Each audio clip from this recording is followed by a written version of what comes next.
Hello guys, మనకి రేపు ఇంగ్లాండ్తో series జరగబోతుంది కదా. మరి ఇంగ్లాండ్ సిరీస్లో మన వాళ్ళు గెలుస్తారా లేదా? సో మరి ఇది మెయిన్గా దేని మీద డిపెండ్ అవుతుంది భయ అనే డౌట్స్ మీ అందరికి వచ్చి ఉండొచ్చు. అయితే దాని గురించి మాట్లాడదాం.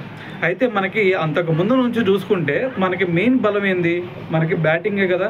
అంతకుముందు మనకి సచిన్ టెండూల్కర్, వివిఎస్ లక్ష్మణ్, సౌరవ్ గంగూలీ, రాహుల్ ద్రావిడ్, దాని తర్వాత ఎంఎస్ ధోని, యువరాజ్ సింగ్. సో ఇప్పుడు చూసుకుంటే మనకి విరాట్ కోహ్లీ, రోహిత్ శర్మ. సో ఇలాగ మనకి ఎప్పుడు చూసినా సరే ఒక బ్యాటింగ్ మంచి బలంగా ఉండేది. కానీ ఇప్పుడు చూసుకుంటే అందరూ కూడా యంగ్స్టర్సే ఉన్నారు.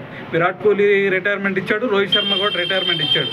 మరి ఇటువంటి సినారియోలో మనకి మెయిన్గా ఈ సిరీస్లో బలం అయింది ఏదన్నా కనిపిస్తుందా అంటే అది మన బౌలింగ్ అటాక్ అనే చెప్పాలి.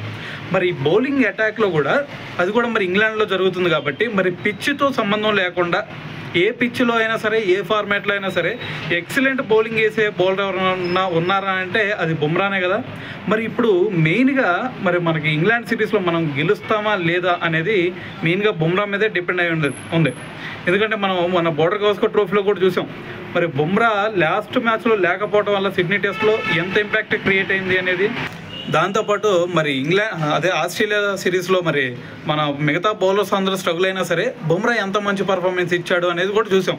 దాంతోపాటు మరి మన ఇండియా సిరీస్లో కూడా ఇంగ్లాండ్ మీద అప్పుడు మొత్తం కూడా స్పిన్ పిచ్లు రెడీ చేసినా సరే బుమ్రా స్పిన్ పిచ్ల మీద కూడా ఇంగ్లాండ్ బ్యాట్స్మెన్స్ని బౌల్తో కొట్టించాడు.